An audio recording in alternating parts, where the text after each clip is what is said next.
우리 성도님들 한 주일 동안 평안하셨습니까? 아멘. 오늘도 말씀을 사모하시는 심령으로 주님 전을 찾으신 우리 모든 성도님들에게 하나님의 성령으로 들려지는 말씀을 바르게 깨달으심으로 인하여서 하나님의 은혜와 성령의 감동하심이 함께 하시어서 은혜 충만, 성령 충만한 복된 시간 되길 축복합니다.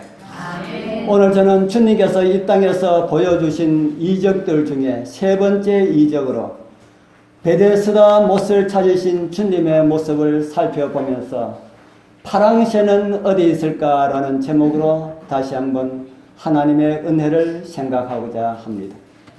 우리 성도님들 파랑새와 관련된 이야기 잘 알고 계시지요? 파랑새라고 하는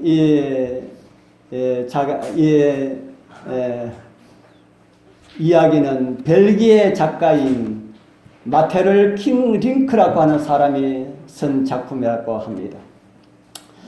그런데 1908년에 모스크바 예술극장에서 상연되어서 성공함으로 세계적으로 유명해졌다고 합니다. 여기 나오는 이 흑백 사진이 그 당시에 파랑새를 찾으러 나간 남매의 이 연극의 한 장면이라고 합니다. 내용을 보면은 가난한 나무꾼의 아이들 치르치르와 미치르 남매가 크리스마스 전야에 꿈을 극으로 엮어서 인간의 행복이 어디에 있는지를 암시하는 것이라고 합니다. 이들 남매는 마법사 할멈으로부터 병든 딸을 위하여서 파랑새를 찾아달라는 그런 부탁을 받고 한 마리의 개와 고양이 그리고 빛과 물과 빵, 설탕 등의 림프를 데리고 추억의 나라와 미래의 나라 등을 방문하였으나 끝내 찾지 못하고 돌아오게 됩니다. 그러다가 꿈을 깨고 아침에 일어나 보니 자기 집에 기르고 있는 비둘기가 파랑새였다는 사실을 그들은 깨닫게 됩니다. 행복은, 이 이야기가 우리에게 전해주는 그 내용은 행복은 먼 곳에 있는 것이 아니다. 그런 내용을 이 환상적인 그 연출 속에 나타나 있다고 합니다. 동화극이지만은 인생에 대한 깊은 명상이 여러 곳에 담겨 있는 그런 글작이라고 합니다. 저는 오늘 양문 곁에 있는 베데스다 못가에 있는 사람들의 모습에서 그러한 파랑새를 쫓는 모습을 생각하면서 하나님의 은혜를 찾고자 합니다. 주님께서는 그의 공생의 두 번째 유월절을 맞이하셨습니다.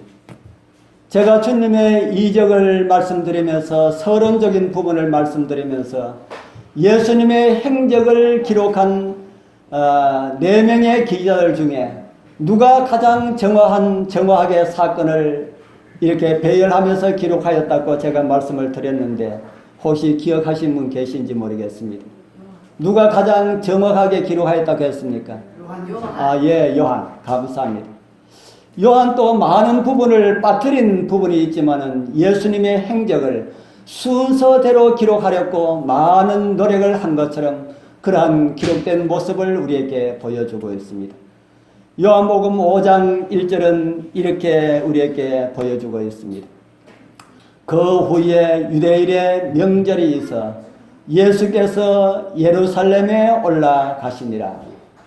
그 전에 있는 성경을 보면은 예루살렘에 올라가셨던 일을 기록한 성경 말씀, 이런 말씀이 있습니다. 요한복음 2장 13절입니다. 유대인의 유월절이 가까운지라 예수께서 예루살렘으로 올라가셨더니, 다른 복음서에는 이렇게 차례로 이렇게 기록되어 있지 않아서 예수님께서 예루살렘에 몇 번 가셨을까라는 이런 문제에 요한복음이 아니면은 그 행적을 찾을 수가 없습니다. 그런데 요한은 정확하게 그런 행적들을 우리에게 보여주고 있습니다. 예루살렘에 올라가신 예수님의 그 다음 행적에 대한 말씀에 이런 말씀이 있습니다. 5장 2절에 기록된 말씀입니다. 예루살렘에 있는 양문 곁에 히브리 말로 베데스다라 하는 못이 있는데 거기 행각 5이 있고, 요한은 양문 곁에 있는 베데스다 못으로 그 예수님의 행적에 관한 이야기의 배경을 그리로 옮기고 있습니다. 예루살렘에는 수많은 문들이 있습니다. 구약 성경 느헤미야서를 보면은 무너진 성벽을 쌓고 성문을 세우는 일들이 그곳에 기록되어 있는 것을 보게 됩니다. 옛날 느부갓네살에 의하여서 성이 완전히 함락되었을 때에 많은 성벽들이 무너졌고 성문들이 부서졌기 때문입니다. 구약 느헤미야서에 보면은 이런 말씀이 있습니다. 느헤미야 1장 3절, 이제 같이 한번 읽어보겠습니다. 저희가 내게 이르되 사로잡힘을 면하고 남은 자가 그 도에서 큰 환난을 만나고 능욕을 받으며 예루살렘 성은 해파되고 성문들은 소화되었다 하는지라. 이 말씀은 느헤미야가 페르시아 나라 왕의 술관원으로 있을 때에 유대에서 사람이 와서 만났더니만은 그가 예루살렘의 소식을 이렇게 전하였습니다. 그래서 그 소식을 들은 느헤미야는 성벽과 성문을 재건하기로 계획을 세우고 하나님의 은혜로 그 일들을 잘 감당하는 그런 모습을 또 우리에게 보여주고 있습니다. 느헤미야서 3장 32절에 보면은 성 모퉁이 누이에서 양문까지 금장색과 상고들이 중수하였느니라. 양문이라고 하는 말이 나옵니다. 아까 우리가 베데스다 못이 어느 문 곁에 있다는 걸 들었습니까? 양문 곁에. 이 양문이라고 하는 이 문은 어떤 문일까? 양문은 다른 말로 하면은 양의 문과 같은 그런 말입니다. 예루살렘에는 수많은 양들이 들어갔습니다. 뭐 때문에 들어갔습니까? 예루살렘에 수많은 양들이 들어갔는데 들어간 양들은 한 마리도 돌아오지 못하였습니다. 왜 들어갔을까요? 다 죽기 위하여서 들어갔습니다. 누구를 상징하는 동물이기 때문에 그렇습니까? 예수님의 희생을 상징하는 동물이기 때문에 수많은 양들이 제물로 죽어갔습니다. 그 양들이 예루살렘에서 많이 키웠을까요? 시골에서 많이 키웠을까요?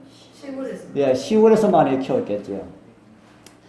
그래서 시골에 있는 그 양들은 이제 시골 사람들이 양을 키워서 예루살렘에 살고 있는 그 도시들에 살고 있는 사람들에게 양을 팔기 위하여서 양을 끌고 예루살렘으로 갔는데 이곳 양의 문으로 대부분 다 들어갔습니다.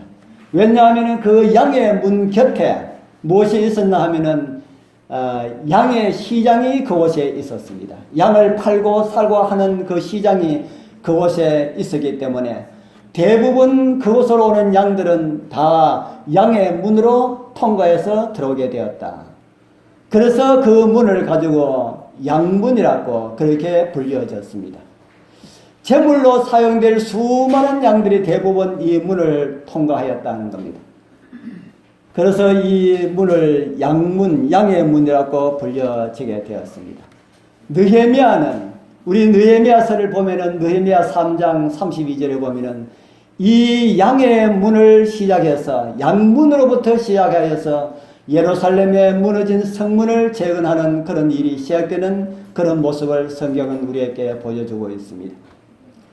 그 양문 곁에, 오늘은 양의 시장에 관한 일이 아니고 그 양문 곁에 또 무엇이 있더라 그랬습니까? 아까 우리가 읽어본 그 말씀 보면은 히브리어로, 양문 곁에 히브리어로 베데스다라 하는 못이 있었다. 그래서 오늘은 그 못을 중심으로 하여 일어난 한 사건을 통하여서 우리에게 주신 하나님의 기별을 함께 듣고자 합니다. 먼저 드릴 말씀은 베데스다는 파랑새를 쫓는 사람들의 모습을 보여줍니다 라는 작은 제목으로 말씀을 드리려 합니다. 오늘 여러분들도 어떤 파랑새를 쫓고 있지는 않는지 한번 살펴보는 시간이 되길 소망합니다. 요한복음 5장은 이런 모습을 우리에게 보여주고 있습니다. 요한복음 5장 3절에서 5절 또 같이 읽어보겠습니다. 그 안에 시작. 그 안에 많은 병자, 소견, 절뚝발이, 혈기 마른 사람들이 누워 물의 동함을 기다리니 이는 천사가 가끔 못에 내려와 물을 동하게 하는데 동한 후에 먼저 들어가는 자는 어떤 병에 걸렸든지 거기 38년 된 병자가 있더라. 무슨 말씀인지 글을 읽었으니까 이제 이해가 됩니까? 베데스다라 하는 조그마한 연못이 있는데 가끔 천사가 어떤 일을 한다 그럽니까? 예, 가끔 천사가 물을 동하게 하는데 그때 제일 먼저 들어가는 사람은 어떤 혜택이 주어진다 그랬습니까? 어떤 병이든지 다 낫게 되더라. 참 좋은 곳입니까? 이런 곳이 있다면 우리 여러분 한번 가볼 만이 있습니까? 네. 예루살렘에 그런 곳이 있다면 거리가 멀어서 그렇지 가까운 양산이나 이런 마산이나 진해에 그런 곳이 있다면 가서 물에는 못 들어가더라도 한번 구경이라도 한번 해보고 싶다 하는 생각이 아마 성도님들 마음가운데 들지 모르겠습니다. 우리나라도 옛날 이야기 전설 따라 삼천리를 들어보면은 그런 곳들이 있습니까? 예, 전설 따라 삼천리를 들으면은 그런 곳이 있는데 실제적으로는 그런 곳이 없어요.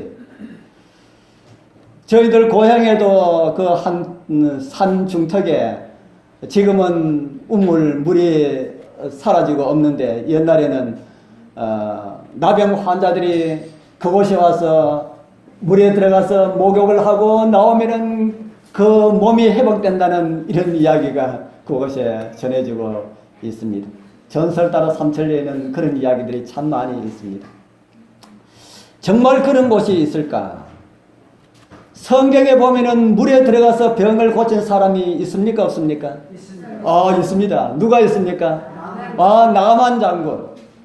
그것도 이스라엘 사람이 아니라 시리아 사람이 물에 들어가서 병을 고쳤습니다. 이 시리아 장군 나만이 이스라엘 선지자 엘리사에게 와서 문둥병을 고쳐주십시오 하고 하였더니 뭐라고 했습니까? 우리 잘 아시는 그런 내용이지만은 열왕기하 5장 10절에 보니까 엘리사가 사자를 저에게 보내어 가로되 너는 가서 요단강에 몸을 7번 씻으라 내 살이 여전하여 깨끗하리라. 그 이야기는 좀 길지만은 우리 저와 여러분들은 그 이야기를 잘 알고 있습니다. 결과가 어떻습니까? 결과는 씻고 그는 고침을 받았습니다. 물에 들어가서 씻음을 받은 기록이 성경에 나오더라. 요단 강물이 질병을 고치는 효력이 있습니까? 요단 강물이 질병을 고치는 그런 효력이 있었습니까? 없었지요.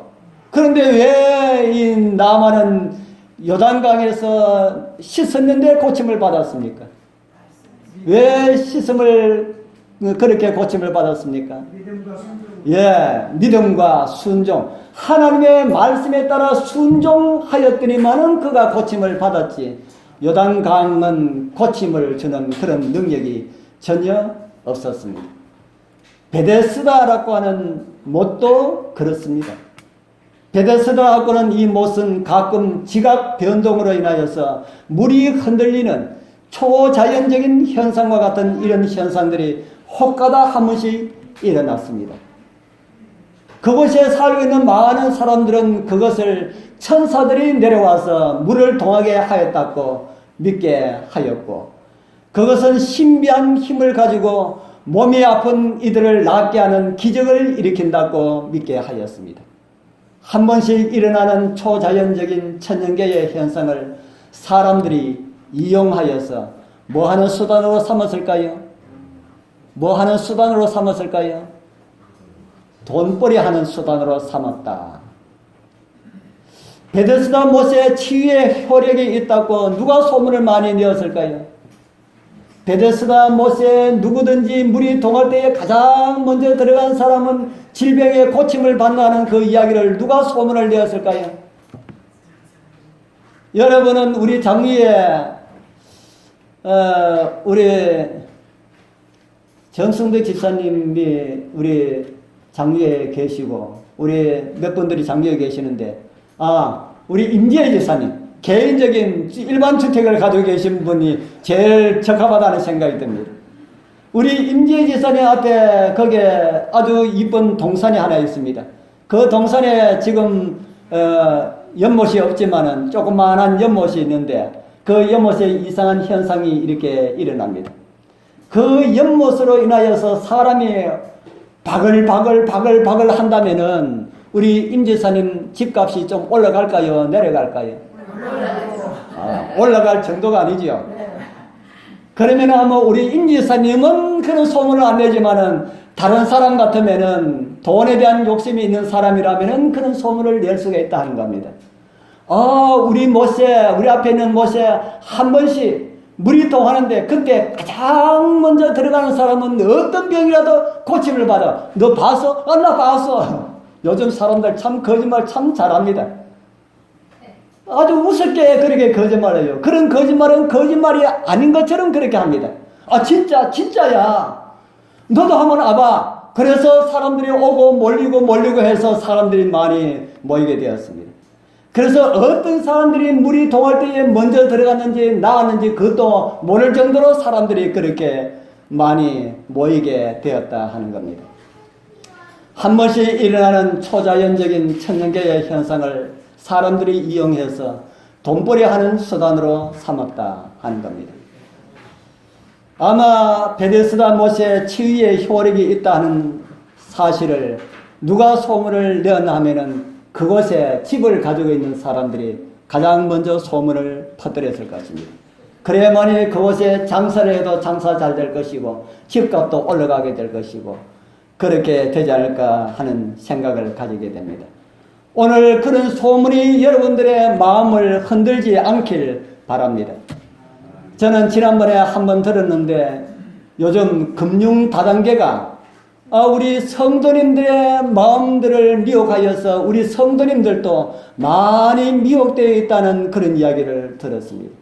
부끄러운 이야기지만은 은퇴하신 목사님들도 그곳에 해가지고 그런 미혹에 빠져 있다는 그런 이야기를 제가 들었는데 풍문이길 제가 바랍니다. 거짓된 그런 소문이길 그렇게 바랍니다. 노력 없이 노다지가 부어진다는 말은 누가 꾸미는 말일까요? 사단의 속임수라는 것을 여러분들 한시도 잊어서는 안 됩니다. 그런 파랑새는 없습니다. 그런 소문에 귀를 기울이는 순간 우리 여러분들의 마음은 사단의 노래개가 될 수 있다는 사실도 잊지 마시기를 바랍니다. 그래서 베데스다 못은 시간이 흐를수록 수많은 사람들이 찾는 장소가 되었고 그들을 위하여서 만들어진 행각이 몇 개 있었다는 것을 보셨습니까? 행각이 5이 있었다고 기록하고 있습니다. 지금은 베데스라고 알려지고 있는 곳이 지금은 없습니다. 그 못도 지금은 없고요. 그런데 기원전 3세기에 기록된 내용을 보면은 그곳에 행각이 못을 둘러 있었고 다섯 번째의 행각은 그 못을 가로질러서 만들어져 있는데 못을 둘로 나누게 되었다고 그렇게 기록하고 있는 기록들을 볼 수가 있습니다. 오늘날 파랑새를 쫓아가는 수많은 사람들처럼 많은 병자들이 그곳에 모여 있는 것을 보게 됩니다. 요한복음 5장 3절에는 그 안에 많은 병자들, 소경, 절뚝발이, 혈기 마른 자들이 누워서 앉아 있을 수가 없으니까 누워서 물의 동함을 기다리니 이렇게 기록되어 있습니다. 제가 요즘은 하지 않습니다만 그 전에 제가 이 봉침을 제가 했지요. 봉침을 제가 배웠는데 제가 이 봉침을 하게 된 이유가 있습니다. 저는 사실 그런 것 사실 좋아하지 않습니다. 우리 몸을 건강하기 위하여서는 우리 치료의 방법에 의하여서는 저와 여러분들이 알고 있는 뉴스타트가 최고의 건강관리 방법이고 치료한 일에도 최고라고 하는 생각을 그때도 가지고 있었고 지금도 가지고 있습니다. 그런데 왜 제가 그 봉침을 배우게 되었을까? 제가 이곳에 처음 왔을 때에 옆에 계신 우리 김해교회 목사님이 우리 교회에 일주일에 한 번씩 와서 영어 교실을 해 주셨습니다. 영어 교실을 해주고 난 다음에 그분이 마치고 다 돌아갈 때는 대부분 할머니들이 많이 오셨는데 마치고 돌아갈 때는 전부 다 벌침을 이렇게 놔줘요. 그러면서 그곳에 할머니들이 오시는 분들이 너무너무 좋아하는 겁니다. 영어 배우는 것보다 벌침을 더 좋아하는 겁니다. 그래서 제가 그게 뭐 그래 좋습니까? 맞으니까 아픈 곳이 안 아프고 또 목사님이 이렇게 만져주고 하니까 그게 너무 좋다는 겁니다. 그래서 옛날이나 지금이나 사람들의 마음은 똑같구나. 옛날 그 시리아 장군 나아만이 그 엘리사의 종 게하시가 나와서 장군님 건강하고 싶으면은 저 요단강에 가서 몸을 씻어서 7번 씻고 나으라 합디다. 이렇게 하니까 엘리사가 화가 났다 그랬습니까? 그냥 갔다 그랬습니까? 나만이 화가 났다 그랬습니까?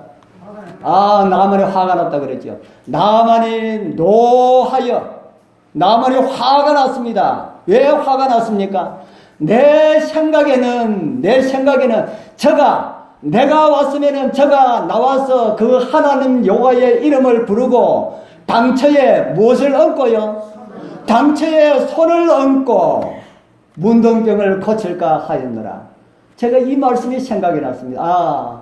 오늘날 또 사람들은 하나님의 손길보다 누구의 손길을 원하고 있다? 누구의 손길을 원하고 있어요? 사람의 손길을 원하고 있구나 하는 것을 제가 그때 느끼고 무언가 하나 배우자.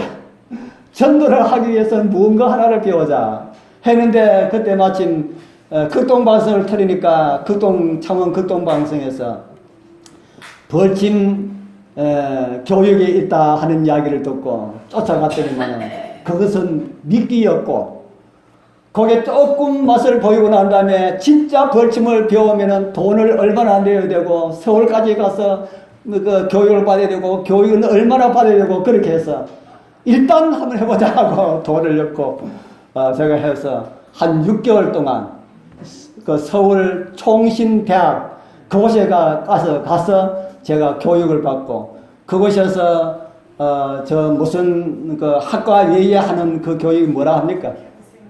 평생 교육은 그 교육원에 나중에 마칠 때에 그곳에서 하는 대학원생들 졸업하는 그 졸업식에 같이 우리도 참여해가지고 우리도 졸업식을 하였습니다. 그래서 제가 벌침을 가지고 사람들 놔주니까 진짜 뉴스타트보다 효과는 못하지만은 사람들은 진짜 좋아한다는 사실을 제가 많이 느끼게 되었습니다. 그런데 지금 왜 안 하나 하면은 저한테 벌 중간에 공급해 주시는 분이 교통사고로 죽어버렸어요. 그래서 벌을 공급받을 수 없다 보니까 또 저도 오래 하다 보니까 하기 싫고 그것도 하면은 귀찮고 힘들고 하거든요. 그래서 하기 싫고 아이고 뭐 핑계 잘 됐다 하고 저도 그만두게 되었습니다. 제가 벌침을 배울 때에 그곳에 참석한 사람들 가운데 일반 다른 교회 목사님들도 여러 분 있었습니다. 그런데 다른 사람들은 벌침을 잘 배웠는데 그곳에 한 분이 이런 말을 했습니다. 병을 고치는 것은 하나님의 능력으로 고쳐야지 뭐 벌침 가지고 고치면은 그 사이비 목사 아니가. 나는 하나님의 능력으로 병을 고치겠다 하면서 다른 그 목회자들 목사들한테 가자 이거 안 좋다 하면서 그렇게 가는데 혼자 가지 않고 여러 사람들 충동해서 그렇게 가는 것을 보았습니다. 우리 여러분들은 어떻게 생각합니까? 질병을 고치기 위하여서 온전히 하나님의 능력으로만 고쳐야 합니까? 사람이 하는 것도 좀 있어야 됩니까? 예, 하나님의 능력으로만 고쳐야 된다 그러면은 뭐가 필요 없습니까? 우리 위생병원이 필요가 없지요. 예, 위생병원도 필요 없고 우리 수많은 요양원도 필요 없고 다 필요가 없습니다. 하나님의 능력으로 기도만 하면 되는데 그거 뭐 하는데 필요합니까? 그러면은 기도하면은 하나님께서 고쳐주시지 않기 때문에 그렇습니까? 기도하면은 고쳐주시는 것도 있지요. 현대의학이 할 수 없는 수많은 것들을 오늘날 또 기도의 능력으로 고침받는 많은 모습들을 보고 있습니다. 그러나 성경과 예언의 신은 우리에게 가르쳐 주기를 우리가 하나님의 능력을 의지하면서 우리가 하여야 할 일들을 하면서 질병을 고쳐라. 그렇게 말을 하고 있습니다. 왜냐하면은 수많은 질병들이 생활 습관 때문에 일어나는 병이기 때문에 생활 습관을 고치지 못하면은 질병을 고칠 수가 없는 사실을 하나님께서 아시기 때문에 우리에게 그렇게 가르쳐 주셨다 하는 겁니다. 우리는 우리에게 주신 예언의 선물에서 말하는 뉴스타트 8가지 그 치유의 목적, 그 하나님의 선물 우리는 잘 이해를 하고 있습니다. 그것만 하면은 모든 질병들을 다 고침 받을 수가 있다는 사실을 우리 성도님들 다 믿으시지요. 예, 우리 하나님께서 그렇게 치유 방법을 우리에게 가르쳐 주셨습니다. 그렇게 그 내용을 보면은 첫 번째부터 7가지는 다 뭡니까? 첫 번째부터 7가지는 다 뭡니까?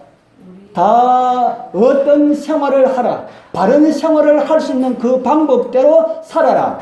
그거 하지 아니하고 마지막 8번째 하나님을 신뢰하는 거 하면은 하나님께서 고쳐주신다 안 고쳐주신다? 하나님께서 그 기도 들어주시지 않는다 하는 겁니다. 그래서 첫 번째부터 7번째 방법까지 어떻게 생활 개선을 하라 하는 그런 모습을 우리에게 가르쳐주고 마지막 한 가지 하나님을 신뢰하라는 그런 방법을 가르쳐주고 있습니다. 우리의 삶 속에 그러한 것이 없다면은 우리도 베데스다의 목가의 수많은 환자들과 다를 바가 없다 하는 것입니다. 우리 사랑하는 성도님들, 우리 여러분들의 몸이 혹은 마음이 베데스다에 앉아서 물이 동하기를 기다리는 사람들처럼 어떤 특별한 그런 기적에 의하여서 모든 것들이 해결되는 그런 신비로움을 찾으시지는 않으십니까? 몸의 치유와 성령의 감동케 하시는 삶을 살아가시기를 원한다면 베데스다 그 자리에서 일어나게 되길 바랍니다. 많은 그리스도인들이 기도만 하면은 우리가 해야 할 일들을 하지 않아도 된다고 그렇게 착각하고 있습니다. 기도는 의무를 대신하지 않습니다. 믿음은 소명을 대신하지 않음을 잊지 말기를 바랍니다. 우리의 신앙이 베데스다에 머물러 있으면은 성장할 수 없는 그런 믿음임을 잊지 말기를 바랍니다. 오직 하나님의 말씀의 인도함을 따라서 하나님의 말씀의 사람들로 온전한 믿음을 이루게 되는 그런 은혜가 우리 모두와 함께하길 바랍니다. 이제 두 번째 드리고 싶은 말씀은 파랑새는 예수님 안에 있다라는 말씀입니다. 파랑새의 이야기에서 파랑새가 어디 있었다 그랬습니까? 밖에 나가서 다 찾아도 찾지 못하고 빈손으로 돌아왔는데 돌아와서 보니까 파랑새가 어디 있었어요? 자기 집에, 자기 처마에 걸려 있었다. 그처럼 진짜 행복은 예수님 안에 있다 하는 이런 말씀을 좀 드리려 합니다.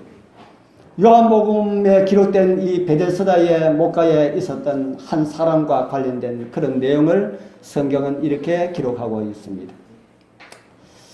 요한복음 5장 5절에서 7절에 있는 말씀 또 우리 같이 한번 읽어보겠습니다. 거기 시작. 거기 38년 된 병자가 있더라. 예수께서 그 누운 것을 보시고 병이 벌써 오랜 줄 아시고 이르시되 내가 낫고자 하느냐. 병자가 대답하되 주여 물이 동할 때에 나를 못에 넣어줄 사람이 없어 내가 가는 동안에 다른 사람이 먼저 내려가나이다. 요한은 거기 몇 년 된 병자가 있다 그럽니까? 38년 된 병자가 있다고 기록하고 있습니다. 그곳에 38년 동안 있었는지 아니면은 병이 걸린 지 38년이 되었는지는 자세하게 기록되어 있지 않아서 우리는 잘 모르지만 한 가지 분명한 것은 병이 든 지 38년이 되었다는 것과 많은 사람들로부터 외면당하고 있다는 것, 그리고 병 낫기를 간절히 소망하고 있다는 것은 우리가 성경을 통해서 알 수가 있습니다. 성경에는 우연인지 하나님의 섭리인지 모르지만은 38년과 관련된 숫자가 몇 번 나오는 것을 보게 됩니다. 두 번은 이스라엘 왕들과 관련된 기사에서 열왕기상 16장과 열왕기하 15장에 그냥 왕의 집권 기간으로 말하고 있는 내용이 나오고 있고요. 다른 하나는 베데스다와 같은 내용은 아니지만 비슷한 그런 이해로 생각할 수 있는 내용이 성경에 기록되어 있습니다. 신명기 2장 14절에 나온 내용을 한번 보겠습니다. 또 같이 한번 읽어보겠습니다. 가데스 시작. 가데스 바네아에서 떠나 세렛 시내를 건너기까지 38년 동안이라. 이때에는 그 시대의 모든 군인들이 여호와께서 그들에게 명시하신 대로 진중에서 다 멸절되었나니. 가데스 바네아에서 세렛 시내를 건너기까지 몇 년 걸렸다 합니까? 38년간 걸렸다. 왜 38년간 걸렸을까? 신명기 1장 2절에 있는 말씀 보면은 호렙산에서 세일산을 떠나 가데스 바나에까지 10하루 길이었더라. 먼저 읽어드린 말씀과 비교해 보니까 10하루 길 와서 세렛 시내를 건너는 그 길은 하루 길도 되지 않습니다. 그래서 하루 길도 되지 않는 그 길을 그곳에서 세렛 시내를 건너기까지 몇 년 만에 건넜다고 합니까? 38년 동안 걸렸다. 이스라엘이 홍해를 건너서 3개월 만에 시내산에 도착했습니다. 그리고 10하루 길을 가서 가데스 바나에 도착했습니다. 이제 그들은 세렛 시내를 건너면 됩니다. 세렛 시내를 건너면 가나안 땅입니다. 그런데 성경은 세렛 시내를 건너기까지 38년이라는 그런 시간이 더 걸렸다고 말을 하고 있습니다. 무엇 때문에 그렇게 되었을까? 38년이 되도록 만든 그 사건을 모세는 그의 회고담을 통하여서 마지막으로 이스라엘에게 교훈하면서 신명기 1장에 이렇게 기록하고 있는 말씀을 보게 됩니다. 신명기 1장 22절입니다. 너희가 다 내 앞으로 나와 말하기를 우리가 사람을 우리 앞서 보내어 우리를 위하여 그 땅을 정탐하고 어느 길로 올라가야 할 것과 어느 성읍으로 들어가야 할 것을 우리에게 회복해 하자 하기에. 저는 요즘 안식일 한안식을 건너서 한안식일은 예수님의 이적에 대해서 말씀을 드리고 한안식일은 출애굽기에 대해서 말씀을 준비하고 있습니다. 지난 안식일 홍해를 건너는 그 사건까지 말씀을 드렸습니다. 계속하여 가나안에 들어가기까지를 말씀을 드리게 될지는 잘 모르겠습니다만 오늘 우리가 찾은 이 말씀은 열 하루길을 38년이 되었어야 들어가게 된 이유를 모세는 지금 말을 하고 있습니다. 그 이유를 무엇이라 합니까? 너희들이 가나안이 어떤지 한번 살펴보고 오도록 합시다 하는 겁니다. 그 가나안을 정탐하기 위해서 떠났던 그 12명 정탐꾼처럼 이스라엘이 그냥 들어가면은 가나안에 들어가게 되었습니다. 하나님께서 너희들이 들어가서 얻으라 했거든요. 그래서 들어가면은 얻을 수가 있었는데 이스라엘 백성들이 세례시인의 그 앞에 와서 그냥 들어가지 말고 정탐들을 먼저 보내어 정탐하고 난 다음에 그 상황을 보고 우리가 들어갑시다 그랬습니다. 그래서 그 결과 정탐들을 보내어서 정탐 다 하고 난 다음에 그 결과가 어떻게 되었습니까? 어떻게 되었습니까? 다 들어가자 했습니까? 돌아가자 했습니까? 12명을 보내는데 2명은 들어가자 했고 10명은 어떻게 했습니까? 돌아가자 했습니다. 우리가 들어가면은 우리가 다 죽는다. 들어가면은 우리가 다 죽기 때문에 차라리 그곳에 들어가서 죽는 것보다는 광야에 사는 것이 더 좋다 해가지고 다시 돌아왔습니다. 그리고 38년이 걸렸습니다. 그리고 38년 만에 빙 돌아서 다시 그곳에 서게 되었다 하는 겁니다. 모세는 그때의 모습을 설명하면서 또 이런 기록을 우리에게 보여주고 있습니다. 신명기 1장 32절 이 일에 너희가 너희 하나님 여호와를 뭐하지 않았다 그럽니까? 믿지 않았다. 38년 걸린 그 이유를 뭐라고 뭐 때문에 못 들어갔다 합니까? 예, 너희가 하나님 여호와를 믿지 않았다. 그들을 하나님을 믿지 않으니까 하나님을 두려워하지 않게 되었습니다. 하나님을 두려워하지 않게 되니까 무엇이 겁이 났습니까? 가나안 족속이 겁이 났습니다. 제가 자주 드리는 말씀 가운데 하나가 하나님을 두려워하지 아니하고 가볍게 생각한다면은 하나님의 말씀을 가볍게 여기게 되면은 무엇이 두려워 보인다 그랬습니까? 세상이 두려워 보이고 하나님을 믿지 않는 사람들은 믿지 않으니까 하나님을 두려워하지 않습니다. 이러한 말씀은 그들을 위한 말씀만이 아닙니다. 오늘 저와 여러분들이 하나님을 두려워하지 않는 그러한 믿음의 생활을 하면은 결국에는 모든 일들이 꼬이게 됨을 성경은 우리 모두에게 보여주고 있다 하는 말씀입니다. 이제 예루살렘에서 최소한 38년 동안 살았던 이 병자가 어떻게 하나님의 일에 대해서 둔하겠습니까? 그도 하나님에 대한 지식을 알고 있었을 것이고 하나님을 두려워하면서 믿음의 생활을 어떻게 하여야 하는지도 그도 잘 알고 있었을 것입니다.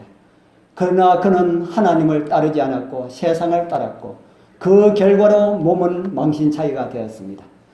그래도 그는 하나님을 찾을 마음을 하지 않고 하나님을 찾는 대신에 어디 왔습니까? 하나님을 찾는 대신에 어디 와가 있습니까? 베데스다 못을 찾아서 여기까지 오게 되었다 하는 겁니다. 오늘날에도 이러한 신앙으로 인생을 허비하는 많은 사람들이 있음을 베데스다 못은 우리에게 보여주고 있습니다. 우리 사랑하는 성도님들, 여러분들 아직까지 베데스다 못에 앉아 물의 동함을 기다리는 그런 성도님들이 있다면 여러분들 그 자리에서 일어나야 합니다. 제가 드리는 말씀이 무슨 말씀인지 이해가 되시는지 모르겠습니다. 하나님을 알지만은 아직 믿음을 준비하는 것보다 세상 잘 살기 위하여서 준비하는 것은 베데스다 못에 앉아있는 지상 천국을 기다리는 소망을 가진 사람들과 같다 하는 것입니다. 우리 사랑하는 성도님들, 하나님을 먼저 찾게 되길 소원합니다. 하나님의 백성들은 어떤 일이 일어나기를 기다리는 백성들이 아닙니다. 역사를 이끌어서 역사의 주역들임을 잊어서는 안 될 것입니다.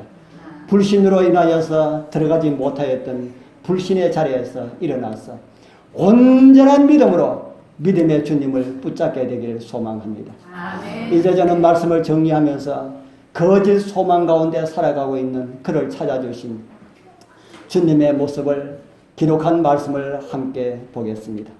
그 절망과 헛된 소망의 장소에서도 이런 자를 찾으시는 주님의 모습을 우리는 보게 되지요. 요한복음 5장 6절 같이 읽겠습니다. 예수께서 시작. 예수께서 그 누운 것을 보시고 병이 벌써 오랜 줄 아시고 이르시되 내가 낫고자 하느냐. 제가 20대 후반 청년기에 문서전도를 했다고 하는 말씀을 드렸죠. 그것도 한 번만 한 것이 아니고 제 지금까지 살아오면서 3번이나 제가 문서전도 나갔다가 그만두었습니다. 아마 제가 작업사역을 하지 않았다면 아마 문서전도로 일생을 하지 않았을까 하는 그런 생각이 드는데 문서전도도 정말 하고 싶었던 참 멋진 일이라 하는 그런 생각이 듭니다. 아직 나이가 많지 않으신 분들 한번 생각해 보는 것도 괜찮겠다는 생각이 듭니다. 그런데 돈 벌기 위하여서 하면은 책장사가 되고 자칫하면은 사기꾼이 될 가능성이 있습니다. 하나님께서 주시는 것으로 적게 주면은 적게 먹고 많이 주면은 많이 먹고 그렇게 살자 하고 그렇게 산다면은 아주 좋은 그런 일이라 하는 그런 생각이 듭니다. 제가 경남 진주 지방 어느 한 면 소재에서 문서전도를 했는데 거기에 차장님을 조력을 받으면서 일 나가는데 비가 얼마나 쏟아지는지 비 오는 날 차장님하고 이제 시내 가기 위하여서 면 소재지 앞을 지나가는데 한쪽에 그 진흙 그 겨울에 한 사람이 술을 먹고 인사불성되어서 자기 몸을 가르지 못하면서 거기에 박혀 있는 것을 보았습니다. 어떻게 해야 됩니까? 하나님의 백성들 어떻게 해야 됩니까? 가야지. 그걸 쫓아갔습니다. 차장님 잠깐만요 하고 쫓아가서 하니까 한쪽에는 가방 들고 한쪽에 우산 들고 어떻게 할 수가 없어요. 그래서 우산하고 가방과 한쪽 들고 하니까 제 힘이 붙여서 되지 않았어요. 그런데 차장님께서 뭐 하고 있느냐고 얼마나 야단을 하는지 지금 바쁜데 뭐 하고 있어. 그걸 놔두면 다른 사람이 그 사람을 도와줄 거야. 빨리 와. 그래서 제가 나왔습니다. 오면서 제가 차장님하고 저 기관에 방문하면서 그 사람에 대한 그 생각이 하루 종일 머리에서 떠나지 않았습니다. 누가 와서 구해주면 다행인데 누가 와서 도와주지 않으면은 그 사람 생명을 잃을 수도 있는데 하는 그 걱정이 하루 종일 떠났습니다. 제가 잘했습니까? 잘 못했습니까? 잘 못했지요. 아주 잘 못했습니다. 대구 근방교회에 다닐 때입니다. 어떻게 만나다 보니까 힘들고 어려운 사람들만 만나게 되었습니다. 그래서 어려운 사람들을 이렇게 교회에 인도하고 하니까 어느 날 하루 보니까 우리 교회의 집사님 한 분이 우리 집사람한테 하는 이야기를 들었습니다. 뭐 우식이라고 하는 이야기겠지요. 정 집사, 자꾸 어려운 사람들에게 전도해서 교회에 어려운 사람들을 채워놓으면은 교회에서 쫓겨난대 하는 이야기를 제가 들었어요. 그래서 교회도 어려운 사람보다 있는 사람을 원하는구나 하는 생각이 제가 마음에 참 들어서 좀 씁쓸한 그런 생각을 가지게 되었습니다. 복음성가 가수 송정미 혹시 여러분들 아십니까? 송정미 복음성가 가수인데 제가 그가 부른 노래는 잘 부르지 못하지만 제가 듣기를 좋아합니다. 그분의 노래 가운데 서울역이라고 하는 노래가 있습니다. 혹시 아시는 분 계십니까? 서울역. 제가 노래를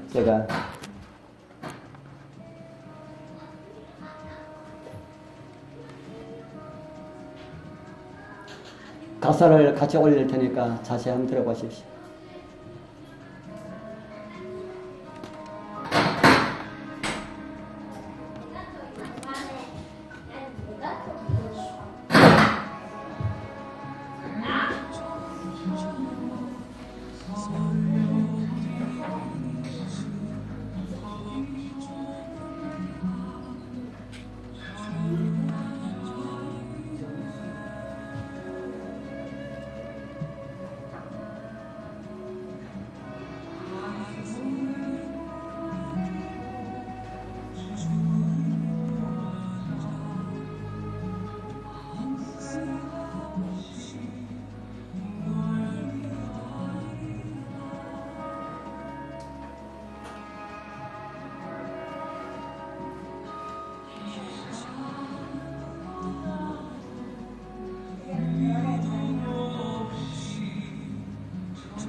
무슨 노래인지 감 잡히지요? 누구를 대상으로 노래한 겁니까? 노숙자들. 노숙자들, 많은 사람들이 외면하는 그 노숙자들, 그 가운데 주님께서 앉아 계신다. 그들을 외면하는 것은 주님을 외면하는 것이라고 지금 노래를 하고 있습니다. 그들을 도와주는 것은 바로 주님을 도와주는 것이라고 말을 하고 있습니다. 우리 사랑하는 성도님들, 오늘 여러분들은 어떤 꿈을 꾸고 계십니까?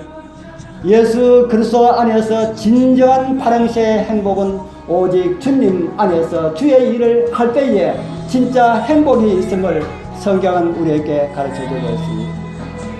주님은 우리의 손을 잡고 헛된 파랑새를 쫓아가는 사람들을 찾아가라고 그렇게 말을 하고 있습니다. 사람들에게는 외면당하고 있는 사람들과 복음을 듣지 못해서 멸망당하고 있는 영혼들을 위하여서 일하라고 주님께서 말씀을 합니다. 우리는 오늘 지난번에 말씀드린 빵 나눔의 일을 오늘 좀 계획을 세우려고 합니다. 이제 오늘 결정하면 진짜 해야 되는데 진짜 이 일을 해야 되나 말아야 하나 오늘 저희들 참 많이 고민을 했습니다. 왜냐하면 하고 난 다음에 그것을 이제 치울 수가 없으니까 만약에 이것을 하게 되면은 우리가 많이 일을 해야 되는데 정말 이것을 해야 되나 하는 그런 생각을 했습니다. 우리 생각에는 요즘 먹을 것 없는 사람들이 있어서 빵 원하는 사람들이 없는 것처럼 보이지만 우리 주변에도 이런 사람들이 정말 많이 있는 것을 보게 됩니다. 제가 우리 저 위에 저 북쪽에서 하고 있는 그 교회는 매주 매 안식일마다 70집씩 그런 집을 방문해서 빵을 나누어주고 있다는 그런 이야기를 듣습니다. 우리 장류도 신도사라고 하지만은 새로운 아파트가 많이 들어서 살기 좋은 사람들이 그렇게 많이 있지만은 원주민들은 그렇지 않은 사람들도 많이 있습니다. 오늘 지원회에서 의논하여서 디딤돌로 채택이 되면은 3분의 1을 보조를 받게 되고 만약 우리가 보조 받지 않는다 할지라도 우리는 그 상관없이 일을 하자고 지난번에 말씀을 드렸습니다. 정말 우리가 하려고 한 일이기 때문에 힘을 모아서 했으면 좋겠다는 생각이 듭니다. 그리고 함께 베데스다 목가에서 파랑새를 기다리고 있는 사람들을 찾아가서 우리가 가지고 있는 복음을 전하여서 우리 함께 구원의 소망을 나누어 주면서 주님의 오심을 촉진하고 우리의 믿음의 삶에 큰 활력을 얻을 수 있는 그런 하나님의 은혜가 우리 모두와 함께하길 축복합니다. 기도드리겠습니다. 하늘에 계시는 거룩하신 아버지 하나님, 오늘 이 행복한 안식일 주님 앞에 오게 하시고 파랑새를 쫓아가던 우리의 모습을 보게 하셔서 감사합니다. 그리스도인의 진정한 파랑새의 행복은 주님 안에 있다는 것을 다시 생각하게 하시어 감사합니다. 주님, 저희들 정말 연약하고 모자라고 부족한 것뿐입니다. 이런 저희들을 주님께서 들어쓰시겠다고 하니 감사합니다. 이제 저희들에게 은혜를 주시어서 주신 소명 잘 감당하게 하옵소서. 예수님 이름으로 간절히 기도드리옵나이다. 아멘.